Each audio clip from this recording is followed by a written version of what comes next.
Today, we have this unique opportunity of listening to the voices from the road, young Yatris from the Chinmaya Amrit Yatra in conversation with us. What did you learn new from your teammates about Gurudev? I asked my mom that why do we do this ritual? So she's like, it's just my mother used to do. But now I tell her that why we do it. So she's like, okay, stop it. One of the missions you've taken on is to share about the Gita Panchamrit. So what is the response like? Smriti Mandana, she was also talking about how when she has a setback in cricket or career or life, so how she goes back to Bhagavad Gita to draw inspiration because that is just plain managed. Is there like any question that seems to be constantly coming out when you've been meeting so many kids across schools and colleges? Isn't this too idealistic? How can I apply it? Why are you promoting this Baba? What is religion going to tell us? That's something we already don't know.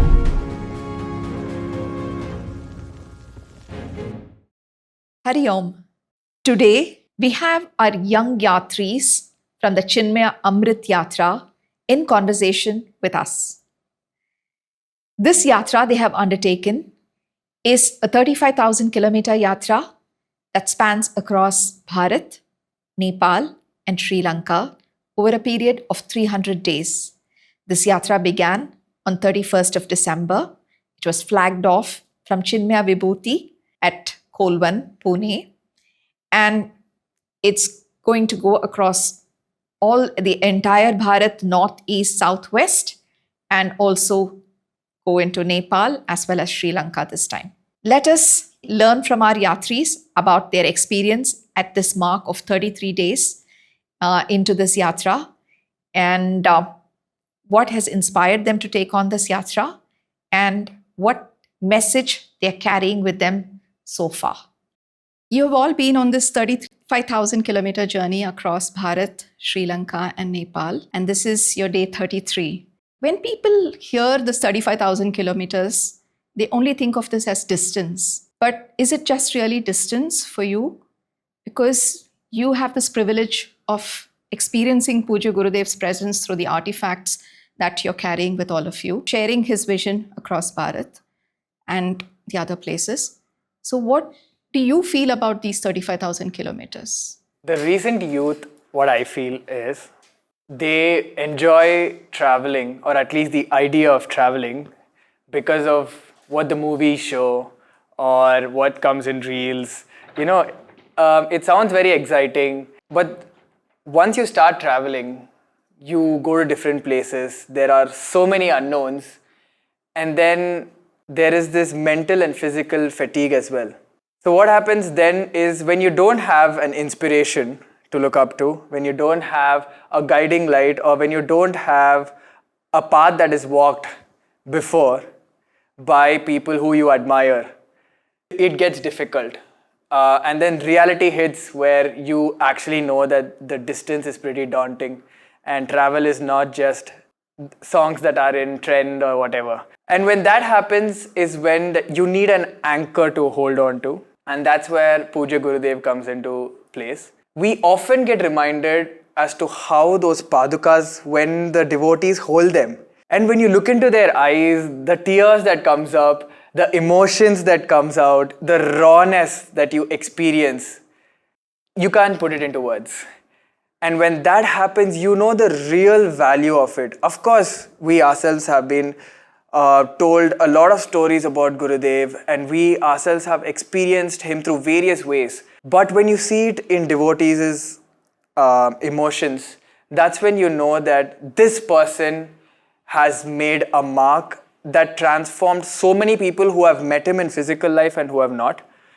And personally, according to me, when people who have achieved a lot in their careers, or even then, when they become so humble when they hold the padukas, it's a reminder to me as well that yes, I need to go far in my life as to my career or as to how much I do seva to people, but I need to always stay grounded, and these images just put me there. So this is the distance versus the factor that keeps pushing us. It's not just about distance, it's about a vision and we are just instruments helping that vision to, manifest in its biggest form.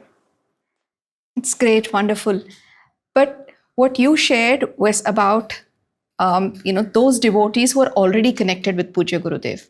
But what you're also meeting those people who are not necessarily connected with Gurudev. So how do they see this 35,000 kilometers? A lot of people find it as a fun journey where you're driving, you're going across all the states, you're just enjoying yourselves, you're meeting new people, but they don't see all the work that goes behind that. We have to, of course, firstly, we have to wake up very early and sleep very late. We have to, maintain the cars, we have to plan out a lot of things. And after everything is over every day, we go back and we have another meeting on what happens the next few days. And one very important aspect that a lot of people who have not met Gurudev seem to miss is the fact that we are, we are like what Vratesh said, we are instruments in fulfilling a particular vision that our gurus have had. And they don't understand the value of certain things until they actually see it by themselves. For example, when we were in Indore, we saw the amount of effort people put into it, even when they did not, necessarily meet Gurudev. But just because of the work that Gurudev has done, just because of the difference that he has made in a lot of people's lives, they're able to envision what, what value it holds, and they're able to, work with that as well. They're able to express that, they're able to, feel that, and it's a lovely feeling. We ourselves are showered with the love that people shower Gurudev with, and that's an overwhelming feeling on a daily basis. We meet hundreds and thousands of people, and I think in the last 30 days it's just been overwhelmingly joyous to see that many people shower us with the love that they have for Gurudev. One example that I wanted to share was in Omkareshwar, we were having a Shobha Yatra, and a lot of people didn't know who Gurudev was. And we were going to this temple along the Narmada Ghats, and they were just like, oh, ek sant ka paduka aaya hai.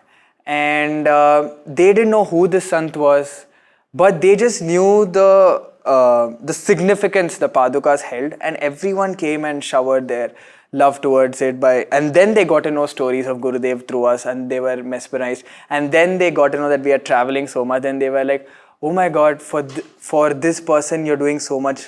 What a Mahan he must have been. And we definitely need to, know about him.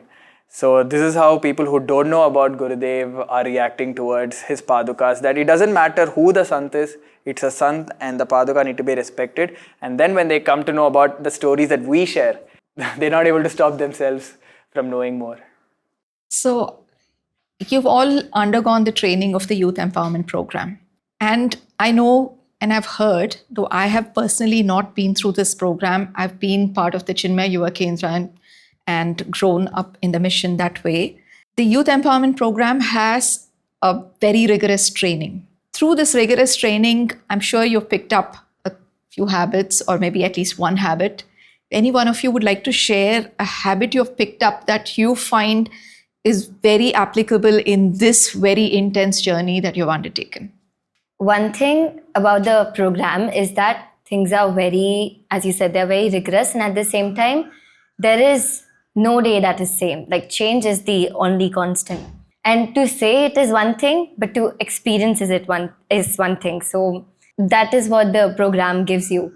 And at the same time, you're functioning and working with the same group every day. But human behavior tends to change so constantly as well. So sometimes a lot of us react instead of responding. And one thing personally that I felt was the program at times taught me to pause and respond instead of reacting. Like, at times we don't even know what is exactly going to happen, what is the population of the crowd that will come in, what sort of people we'll meet. And India keeps changing demographically. It's amazing to watch, but at the same time, it's quite hectic because people also react to Gurudev differently. And padukas, some people are very nervous and anxious about, oh, padukas, we have to act in a certain way, while some people receive it with quite calm, and it's like, yeah, it's fine. So for us also, it's very dynamic that way. So to keep that sort of patience amongst ourselves within the group and pause and then respond instead of reacting at times, and just making sure that if one person has lost their calm, you understand that, okay, this person is a little anxious about the situation, so I should be the one who should be more understanding. So like something as basic as that, because on the outside it looks very beautiful and wow, it's so organized, and while you're actually doing it, it gets really chaotic. And to learn to find beauty in chaos is something that I think the program has really given me personally. And to find it in the yatra and apply it in the yatra is something that I find is the most applicable thing. Picking up on this further, did you remember any particular time or moment in this yatra so far? It's been a very short duration, only 30 days of your 300 days. But is there a particular day that was extremely hard, and like how did you all deal with it? When we started the youth empowerment program training period, we were all, I think, really clueless about what was going to happen and where it is going to lead and how we are going to be posted. That was the main question. But through the days, we used to work on different things, like even cleaning our clothes and drying it up. That was sometimes in the weather that was a little tough. And then moving forward, a few days after the training, we all realized that we are working for 18 hours a day, sleeping fixed 6 hours, getting up for the yoga and the exercise. The same thing is happening in the yatra also. The amount of time that everything takes up here is the same amount of time we were going through the training period. And when we have the meeting of Swamiji in the last, after every day, I just feel like this should get over soon, but then it takes a really long time. Because of that, the sleep schedule is tight. And then we have to wake up again, clean the cars. So our routine there in the training period and here was the same. But just that we are in the different city, different state the next day. And in the training period, we were in a fixed location. But other things are taken care of and everything is going really well. The grind is good. There was this one particular day in the yatra where we had no clue about whether there's going to be a procession also, and we had just reached, and some of us had an idea and some of us did not, and there was some miscommunication regarding things, and there was a lot of anxiousness within the entire group. And yeah, like it was a very difficult day personally with each other. That day reminded me of, we went for ZBAC as part of the training period, and we went through something called DOC, and it was like a obstacle training session sort of thing, and we all were the only group so far who could never finish it. And in the history of the entire ZBAC thing, and that made us realize of how strong our personalities are as individuals, and how at times we like standing as individuals more than as a group. And maybe somewhere that day in the yatra, we were all in that, again, the same position, but I think we all were very aware of each other's personalities also and each other's sense of individuality. So no one held on to it and we moved past it really quickly. So I think if that day in the training period wouldn't have happened, maybe we would have never been able to get past this so quickly. That's great. You know, that leads me to think about each one of us, our different personalities. And all of you, about 13 of you, are going together on this yatra. So how has the group dynamics changed from your day 0 to now day 33? And what do you see has blossomed amongst all of you? Ananya, I would like to share. We knew that it's a 300 days journey. And we thought that, okay, generally when you start with a group of people, you don't know them and you start and you bond within time. But we all knew each other. So that bonding was there. Yeah, your training period helped you already. Our training period really helped us to bond. But sometimes we, as Spoon said, that our strong personality is always on top. So we were like, okay, I want to take this up. We still sometimes fought that, no, I am right. But during yatra, we realized that if we have to work as a team, we have to keep that aside. I think we got a better understanding of each other. We learned to let go things. With time, we have bonded more. So yeah, our team dynamics have also changed. Now we know that if something is there, so we can talk to each other and sort it out. I think we've learned to communicate better.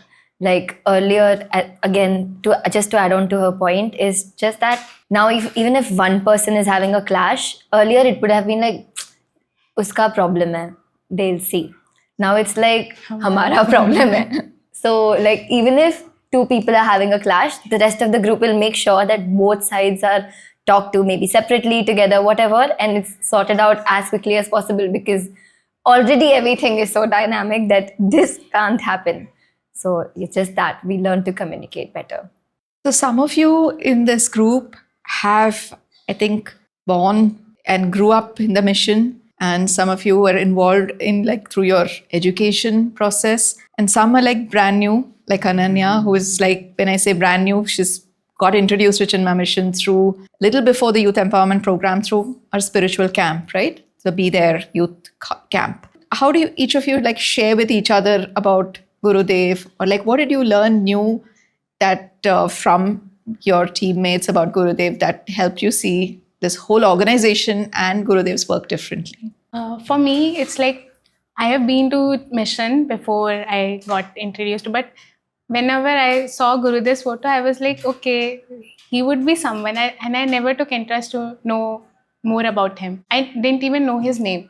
So, but when I came to Be There camp, I got to know, because then there were people, many guests who visited, so they told their journey, they shared their journey to us, that how Chinmaya Mission, Swami Chinmayananda has helped them to find their full potential, and how he has supported them.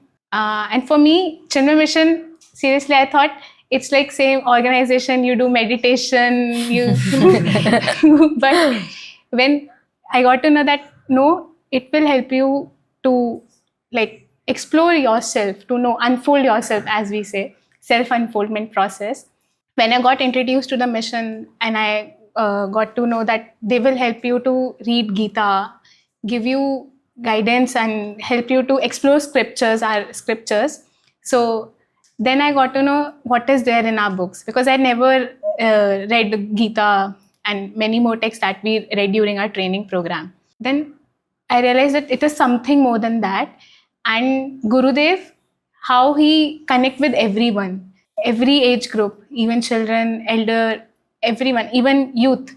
So when I connected with them, like Boond, she has told many stories to me about Gurudev, because she's a CIRS alumni. So I got to know about Swami Chinmayananda ji, and how he has contributed in the future of in the future of this country, and how he has changed, how he has helped in the cultural revival.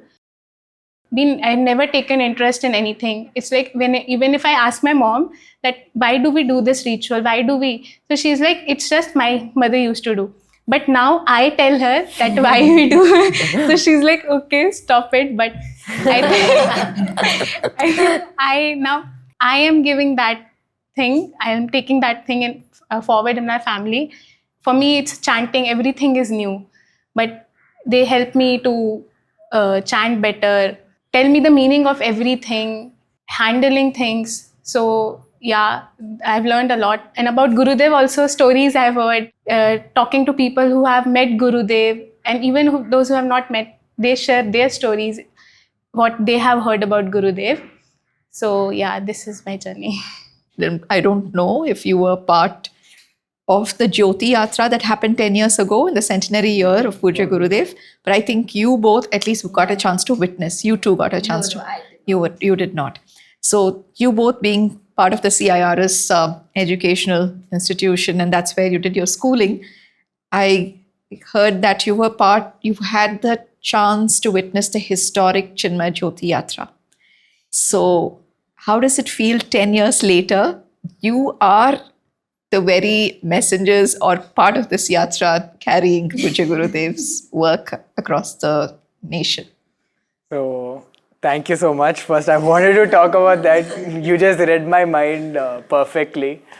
So, 2015, I was in grade 8 in CIRS, and there is this huge gossip in school that something big is going to happen, but no one is ready to tell us what, except the council members, and we were part of the junior school.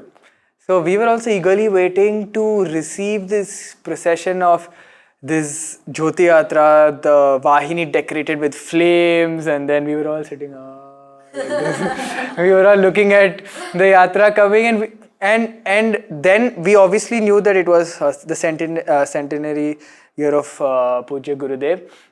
But the Yatra coming at that time was a surprise to us as well. So I was just telling my friend, when we were going in, we were looking at the artifacts, we were looking at the planetarium setup that was built. And I was just telling my friend, how lucky are these guys going around India, traveling every bit of it. And I was in 8th grade, 15 years approx, and I didn't know about youth empowerment program of Chinmaya Mission. And then after my CIRS days, I had lost touch with the mission. And to come back at a time when the Amrit Yatra is going to happen, and to come back very coincidentally through one of the flyers that I received from nowhere, to the Be There convention, and then to the youth empowerment program that coincided with this.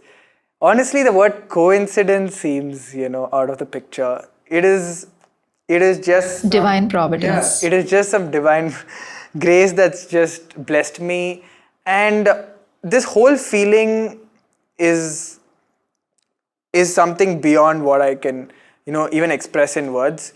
Of course, we spoke about what we are doing, but I just feel grateful and humble that I'm getting to be a part of this after 10 years of me being, and I look back and see my growth as well. And my growth in these 7 to 8 odd months, it's been like drastic, and so I'm grateful. Do you like to add anything? I think Vratesh put it really well. It's a very humbling process, very grateful for whatever I've received in this opportunity. And of course, when I saw the Jyoti Yatra, when I experienced the Yajnatarium, like what you had told me, and the bus, the Vahini at that point in time, I didn't think too much of it. I thought, okay, it's beautiful, it has a lot of artifacts, it has a nice, experience, and that's all. But now that I'm going through the process of, oh wow, this is how much work it takes, this is how much planning it takes, this is how much has to be, this is how much effort that an individual has to put, this is how much effort a group has to put in order to make this a success. It gives me a whole new respect for what they did. And it gives me, the other thing is I respect them because they were the torchbearers for what we are doing now. So whatever they have learned at that point in time, They already set the precedence for you. They set the precedence for us, and they've done a great job over there. And now we are lucky enough to be the next generation taking the next step, next yatra. And we are experiencing new things. So we are touching the northeast, we're going to Nepal, we're going to Sri Lanka in this yatra, and meeting whole lot of people all across the nation. So it's a lovely process as far as I would say. Mainly we know what not to do. Yes. Because of the precedent set by the old team. You're speaking about like learning the scriptures was what drew you closer to Chinmaya Mission. So now you're on the road, and one of the missions you've taken on in this process is to share about the Gita Panchamrit, right? So what is the response like you're getting on the field? Like any one of you would like to share about that? So a lot of youngsters seem to be very, very interested in understanding this now because of the interest that has lately come back in understanding our culture, understanding what our scriptures say. The youth are, inspired to know more. Something very interesting is they find meaning in what we are saying, and they're able to apply it immediately.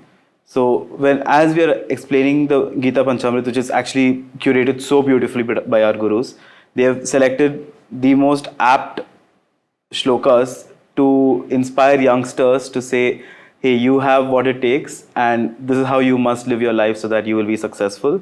and no matter what happens, you're going to be a great person. And that kind of inspiration that we are giving these youngsters who we are talking to, who we are interacting with, is making them feel very inspired, very motivated, and at a very crucial age of their life, they find a lot of inspiration over there. They're able to apply it, and I think that's a very lovely process. So how exactly are you sharing this when you're going to schools and colleges? Like, I mean, do you just share the verses, and then how do you go about anyone? So we have a process of explaining what the verse is actually meaning. And then we in the end put up very sharply that, do you know where is this taken from? This is taken from our own Bhagavad Gita, our own scriptures. And they go a step back. Oh, they are in a awe. Oh, then we have to explain to them that we look for answers through therapy, through different kinds of things. But if we had already started reading our scriptures, if we had already involved ourselves in the spiritual life, then we would have gotten our answers through our own scriptures. But we just read it as we have to read it. But the meaning, someone explaining the meaning, knowing what is written there is a job that we have to take up for the schools and colleges and for the youth of the country, so that they respect and also have in-hand solutions for everything. That is what Gita Panchamrit actually is trying to do. And we are seeing in colleges, we are seeing a lot of youngsters taking up these things and respecting the book when we give the books to them. They are respectfully taking the book and starting to read then and there. It's beautiful. One more trick that we do, this Swami Mitrananda ji also says that the Gita is not between two sannyasis. The Gita is between two very ambitious warriors. One who is in the form of a guiding light, and the other person who has all the good qualities, who has mastered archery, who has mastered all the warfare, and is all ready to fight the battle, and there he collapses. Which happens to most of us, right? Like, till the moment we are all very well prepared, be it exams, be it any competition, sports, etc. But when the pressure of the moment hits us, we collapse. So that's what we try and inculcate in youngsters, that Gita is between two very ambitious people. And second, we also give examples. So even recently I was seeing our Royal Challengers Bangalore IPL team's women's podcast, where Smriti Mandhana, she was also talking about how when she has a setback in cricket or career or life, she always goes to Mahabharata. Even today, Swami Mitrananda ji shared that video with us in our group as to how she goes back to Mahabharata and Bhagavad Gita to draw inspiration, because that is just plain management in at least the very simple terms to understand. You wanted to add as well? You like Right. to add? So one method that we use is Swamijis would usually explain the verses, in its entirety, and then we form breakout groups with all the kids over there. Especially when it's a smaller university with a smaller crowd, probably like 400 people, we break out into small groups with all the UOVs, and each UOV goes into one group. And we individually discuss with them. They share their issues, they share what they're actually facing, and we give them real-time solutions of, hey, you know what, this is exactly what the scriptures say. This is the pramana, this is how you should take it up, and this is how you can find the solution for your problems as well. And when we interact with the children in this format, where they're asking us questions and we're giving them, the responses from the text that we are discussing, they find it very easy to apply it then and there. And that has proven to be very effective. We did this even in IIM Nagpur and a lot of other colleges as well, and it seems to be working extremely well. When we went to the RSS headquarters in Nagpur, we tried this out, and it was amazing. So we just started using it in every other college we go to as well. Like, we can see the active shift of them thinking that, oh, it's just Mahabharata, say two characters talking to each other, or it's just, God and all of that, to wait, this is not just something spiritual, but it's actually something more philosophical, or more in terms of how you can really live life. So yeah. Is there like any, question that seems to be constantly coming out when you've been meeting so many, kids across schools and colleges? One question that I keep getting is, isn't this too idealistic? How can I apply it? Is it even possible to always be positive? Is it even possible to set goals so high that we cannot reach it? And at that point in time, the only thing that has helped me answer these questions are videos of Gurudev. Mainly the video of how to set your goals and what is the purpose of setting goals so high. Gurudev says that striving to reach the goal is the goal, achieving the goal is not the goal. That is what I keep telling these students, and that is where I also talk to students about, goal setting, how to be ambitious but also not be dejected when they don't get something that they really want. Similarly, how the Panchamrit, Gita Panchamrit has also said that you should not be focused on the fruits of your actions. So I link all of these along with what Gurudev has spoken about, and it's such a beautiful experience that I have. Although this question is so repetitive everywhere I go, when I'm answering it to the students in this particular manner, in such a structured way, which Gurudev has given it to us in, they find meaning in that. They are able to say, okay, this makes sense. And, they're able to move forward with that from there onwards. Few more questions that people ask. This is towards their sense of humor.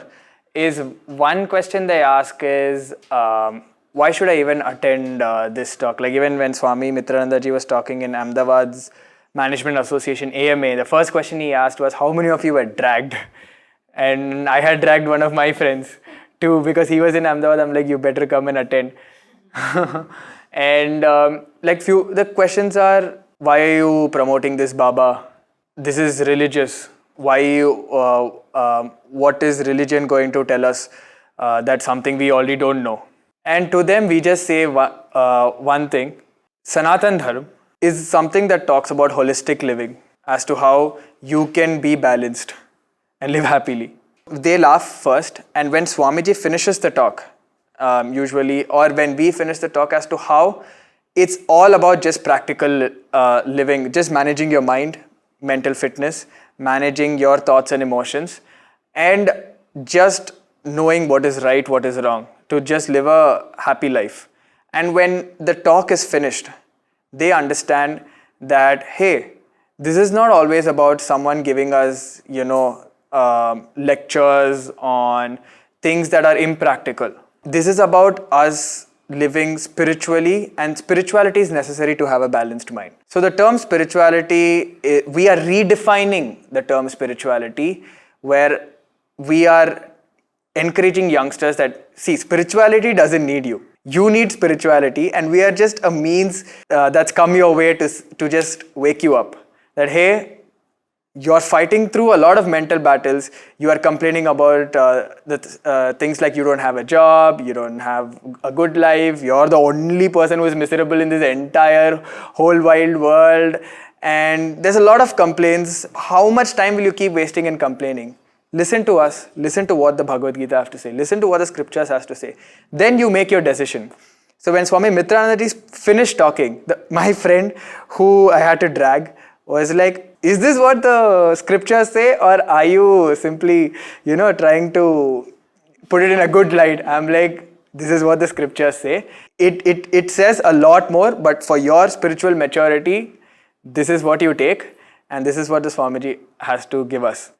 And these are Swamijis who are interacting with a lot of youngsters, and they know how youngsters work in this world. They are not sitting in some mountains on top, So these are the questions that they have. Why are you taking this Baba's message forward? I tell them jokingly that this Baba has shaped the world in ways you can't imagine. So much that we as individuals who, used to look down upon Sanatana Dharma have stopped calling them Baba and are looking up to them for what they rightfully deserve to be looked up to. One question is, this yatra has been undertaken in the 75th year of the Chinmaya movement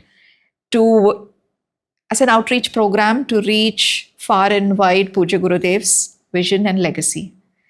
When you feel that you are carrying or being these messengers of reaching Pujya Gurudev's legacy to as far as possible, how does it feel?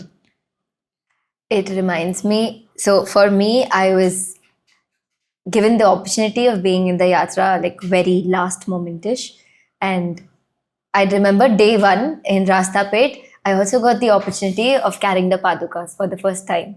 And I hadn't seen the Vahini. I did not know what all was there. I saw the Padukas for the first time. And Rastapet, the entire procession was very, very big.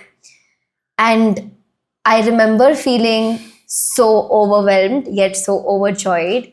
And every moment just thinking, what have I done to like deserve this amount of grace? Because like I had tears of I remember having tears of joy. Like I couldn't stop smiling. My hands were aching because I had to carry the padukas for so long. But the smile on my face was just, it was so natural. It was just there. Like, so everywhere we go, we see a lot of other youngsters as well. And even within the mission, there are already a lot of people who've been chicks since so long. And there are people who are not chicks anymore, but again, once a chick, always a chick, and all of those things. And then you come over here and you say, I've been in the mission since this many months or these many years, and now I'm doing the YEP program, and here I am in the 75th year doing the yatra, and you're just like, seriously, what have I done to receive this big of an opportunity without, I don't think I have put that much effort, at least not in this lifetime, to be very honest.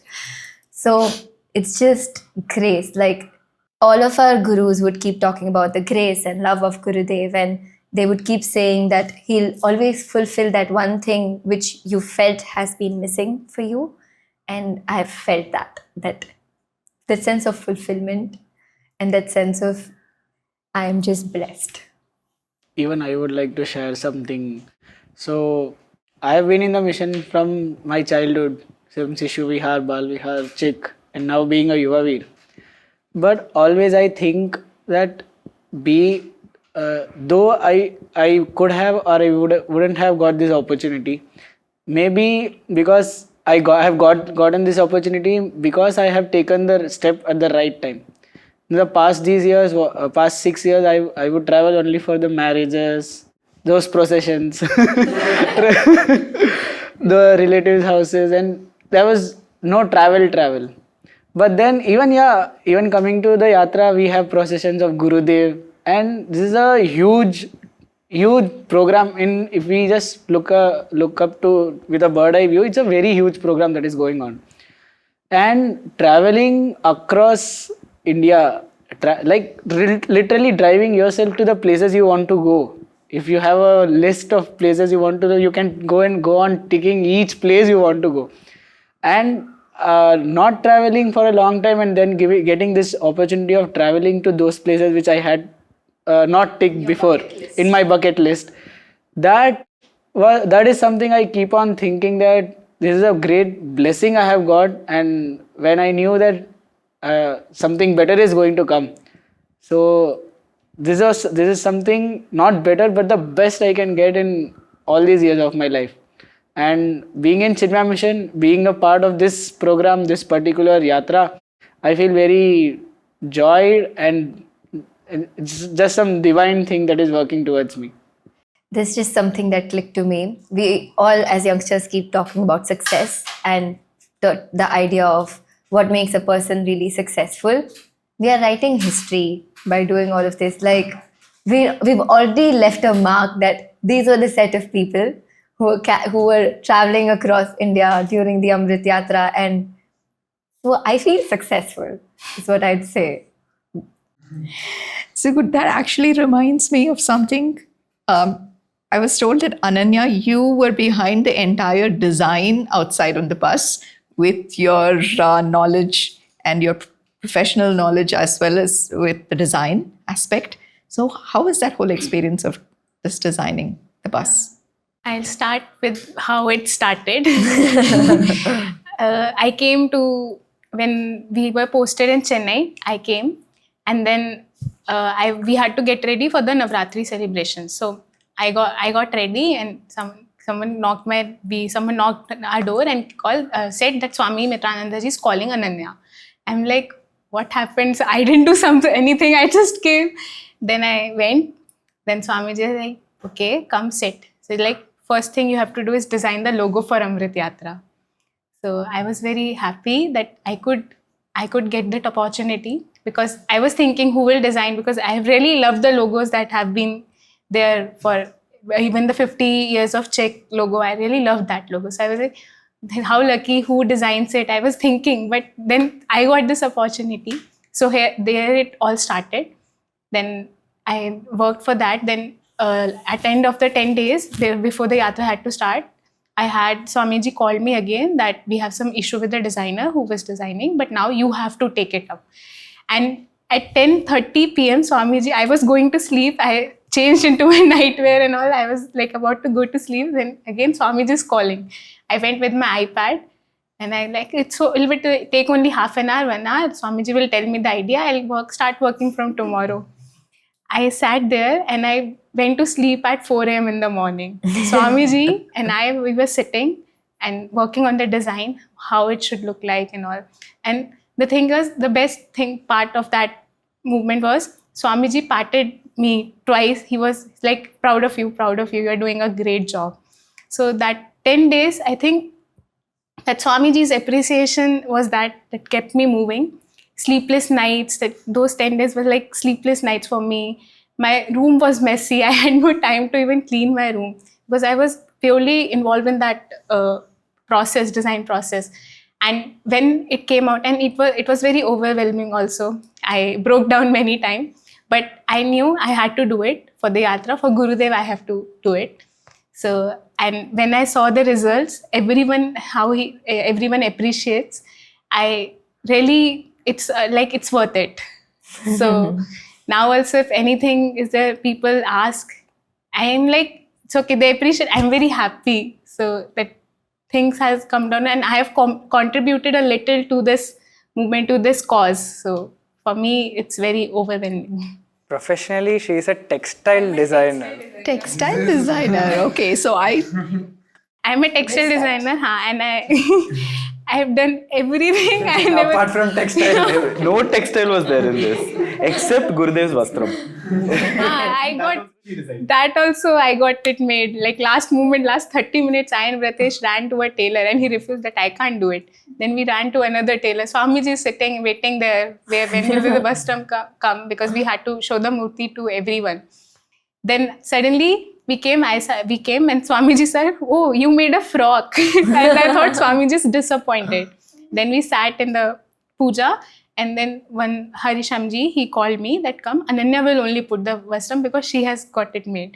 And then when I got to know that Swamiji has said that because of this vastram, that spiritual essence has come in this murti, in this Gurudev's idol. And when I heard this, and I was very happy that Swamiji could say that. So for me, it's like I am contributing how I can with my skills, and of course I'm learning, I'm growing, doing different things. As he said, I'm a textile designer. I have no clue. Graphic designing, bus design. I never thought I would do it, but yeah, I'm very happy. So you mentioned about redefining or expressing what spirituality really means, and that's how you've tried to convince these youngsters. For all of you also, been through this training of youth empowerment program, you must be aware that Pujya Gurudev Swami Chinmayananda has given the motto for the youth movement of Chinmaya Mission as harnessing youth potential through dynamic spirituality. What, according to you, is dynamic spirituality now that you've had this experience of some part of this journey of this yatra? Has that been redefined, or have you realigned that understanding? As he said, when people think of or talk about terms like spirituality, people think of chanting, sitting down, meditating, or it's almost like there should be nothing, no words, no thoughts, nothing. But because we are very less aware about what our scriptures talk about, and even the idea of different types of yogas and how you can actually practice it, we don't know. So when you get into the mission, especially for me as well. Yes, school, I studied in CRS, so school was my outlet to begin.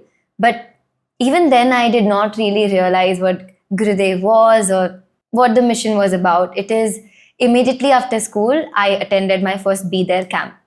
And with me, what happened was, fortunately, I got the opportunity of being a mentor in the camp directly, where I had no experience of anything, and I had no clue of what I was even supposed to do or what Be There camp was. And I was going to Vibhuti for the first time, and it's a big campus. I had no clue how to navigate and nothing. And Anukulananji Swamiji just said that, yeah, you're a mentor and it's a very good opportunity, and you're meant to do it. And I was like, okay, fine.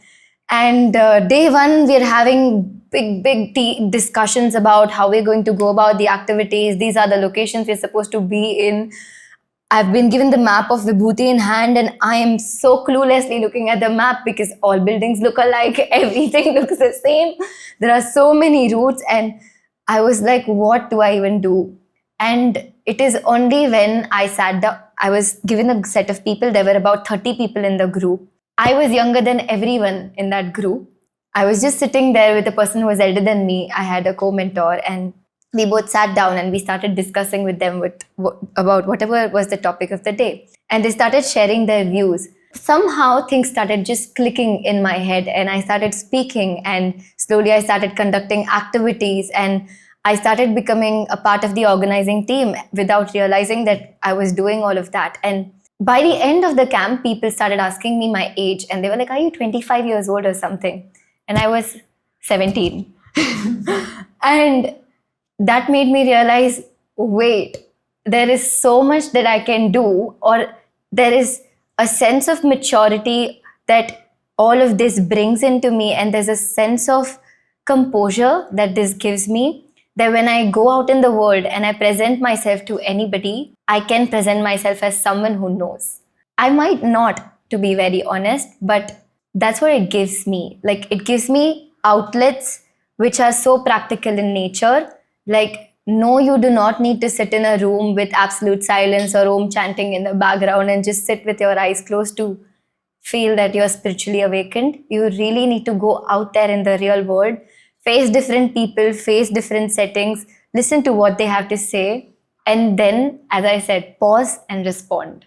So, harnessing youth potential to dynamic spirituality for me began from there. And then through the YEP course, we have challenged ourselves to levels which we wouldn't have ever imagined.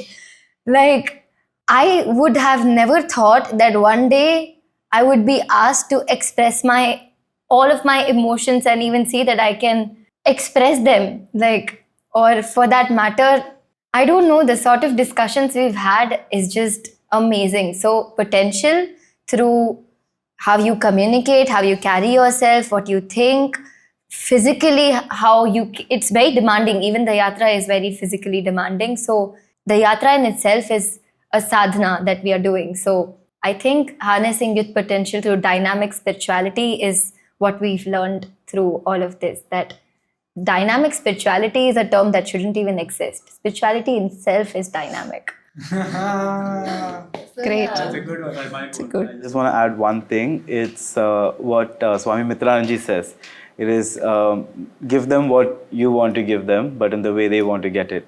So we learned that, and even these 30 days that we have had, these interactions with so many youngsters. And before this, we were actually placed in different centers for 3 months of our service period, where we had to go to schools and teach. We came up with so many methodologies of how can I tell them, give them the knowledge in a way that they are going to accept it, they're going to apply it, they're going to feel it, they're going to, they're going to enjoy it. That's most important. And then they're going to see that, hey, I'm capable of more. The moment these kids start seeing that, hey, I'm capable of more, then they start working towards that. And I think that's just the most beautiful thing to experience and witness. Great. So, Boond, you were just mentioning about how this yatra is a sadhana, right? So, what is your typical day like? One of you would like to share? Our day actually starts by cleaning the cars. Before the night, we decide who is going to clean the car, but then it ends up being the same person who has woken up the day earlier, and that person has to go and clean the car. First, it will be starting by one person doing it, then the second one comes in, then the third one. Then we do a thorough check of the cars. We have to, inside out, we have to be clean so that the car is our home, and we all see the cars as our own home. If we keep our homes clean, we can keep ourselves clean. Clean not in the sense of body or the material, we can keep our minds also clean. Then we go back, we clean ourselves. Then we take bath, then we come back. Then actually we have to we do the daily sadhana of chanting the Gurudev Ashtotra in the temple. We have to clean some two or the three people go to clean the temple and also set up the altar. Then we have to then we chant the Ashtotra, and then we sit in our cars. First the thing is put the location where we are going. Me and Shuka being in the third car, we are clueless. We don't have the location. We don't know where we are going, and we don't even know what is going to happen because it's just one me, Shuka, and Nitin. There's no guiding light in our car. After that, we reach the place. We just see dhol, tasha, everything playing around. Some people dancing, some kids running around. Then we get down. We are like, okay, now we have to do this. We have to we have to take photos. We have to take videos. We have to do set up the drone and take the drone shots. And then Boond comes through our car. If we are doing nothing, Boond and Ikshika, they still come. We have to dance. Like what dance? This is a procession. So the main part of the day is the procession and the program that is happening. So in that we have to be totally involved. So we prepare ourselves by chanting the Hanuman Chalisa, the Gurudev Guru Stotram, Tapovan Shatkam, chantings like that. Then so that our mind is prepared. And then moving ahead, we are all set. Photography, videography, social media team, drone, everything is set. And then we have to, either if it's a early reach, we have our breakfast. If it's a long ride, then we take some breathe. Then we eat the lunch. We know what is happening. Our duties and responsibilities are fulfilled. And then if somebody is not, we have to wake somebody up, some people up that, "Arey, this is your duty, go, do it." So you care for each other by checking on all of them. And then we have a small talk everywhere we go that we have to do this and this is our responsibilities. Also, if you are not feeling well, please sit down. You can give it to somebody else. Don't put everything on yourself. Yeah, that's the care we are portraying ourselves that, hello, you don't have to be alone. We are with you. And then moving ahead, we again sit. If we are going to 2 places in a day, then we have to take the car back, put the location again, reach again, the same process. And even in that process, we tend to learn what new thing Swamiji is telling. We have seen Swamiji taking in different institutions like medical, engineering and commerce management institute. We see ourselves that Swamiji relates his talks to the place he is. So if he's in a medical, he'll be using medical terms to make the audience stick to the topic. And same goes with engineering and management. So even though we are doing everything, we are learning in the process. And then in the night, Swamiji will say, put a message that, yeah, we have the meeting, kindly come. And then we have to gather everybody. If we are in the room, we have to gather everybody. Come, we have a meeting. Everybody will be sitting and waiting there. Oh, when is this meeting going to end?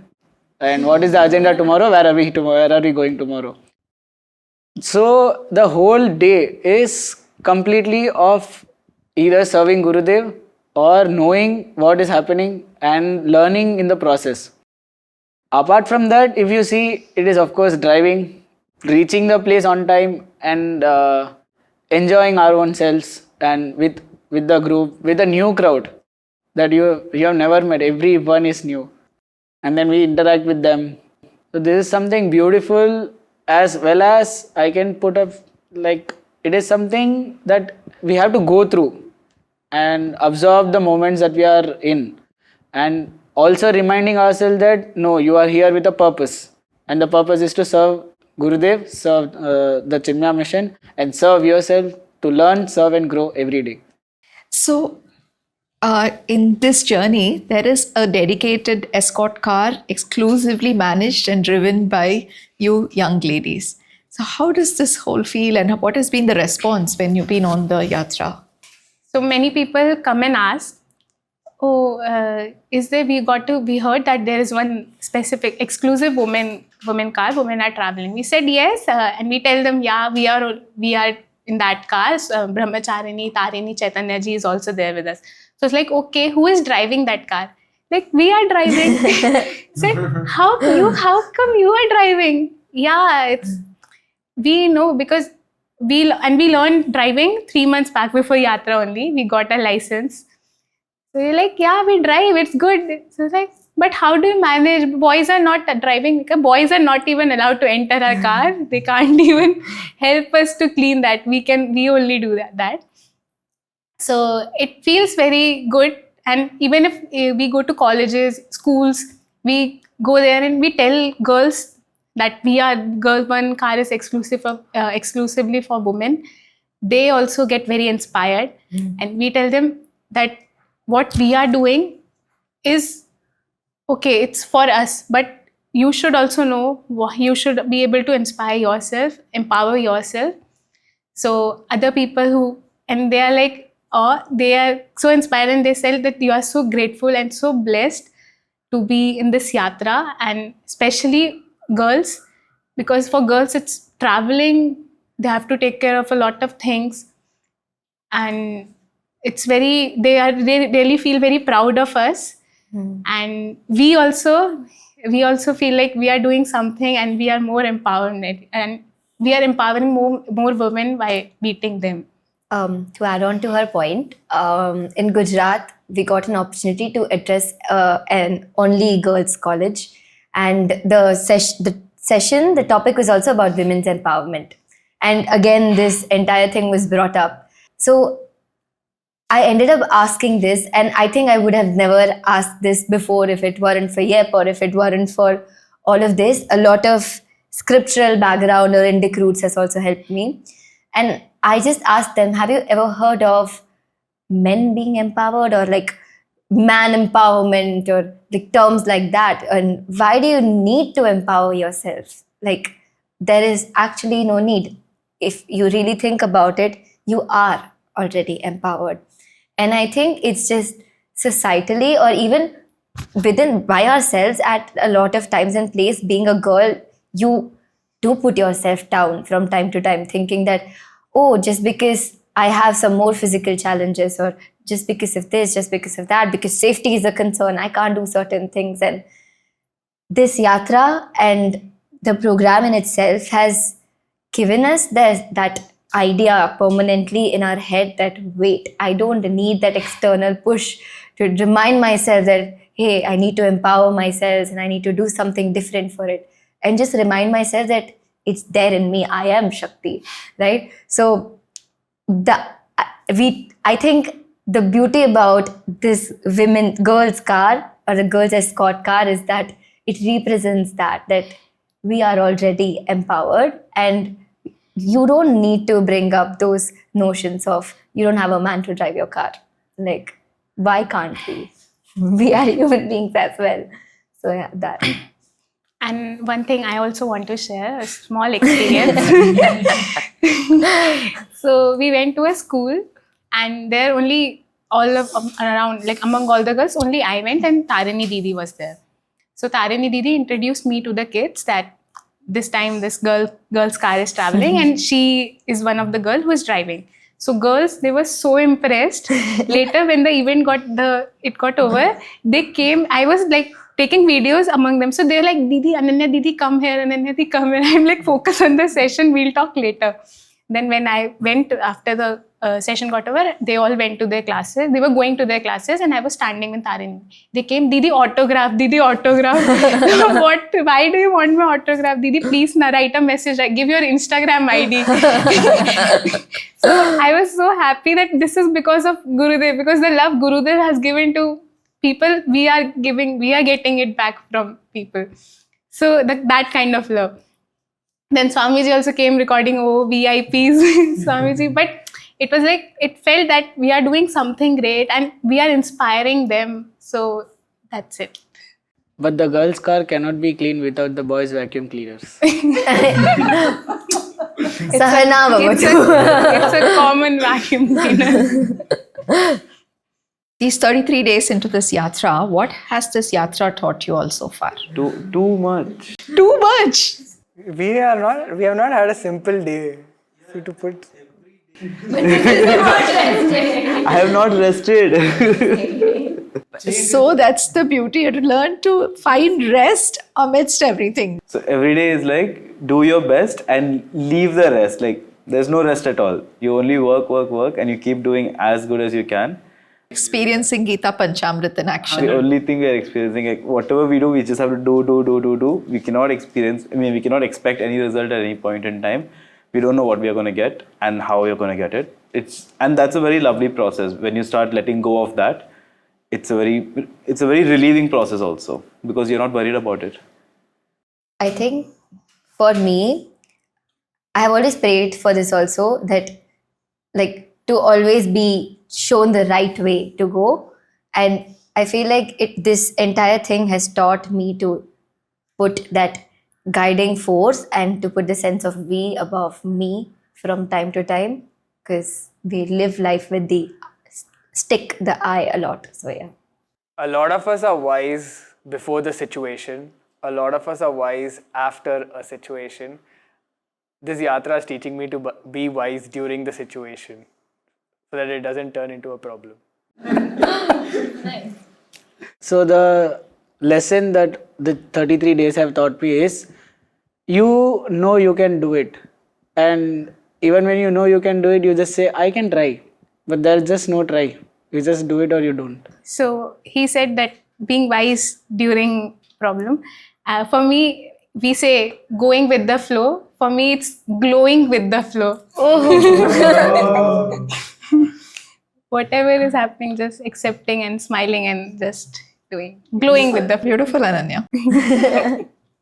To me, this conversation with these youngsters was extremely inspiring. And I honestly wish I had this opportunity several years ago to undertake such a yatra.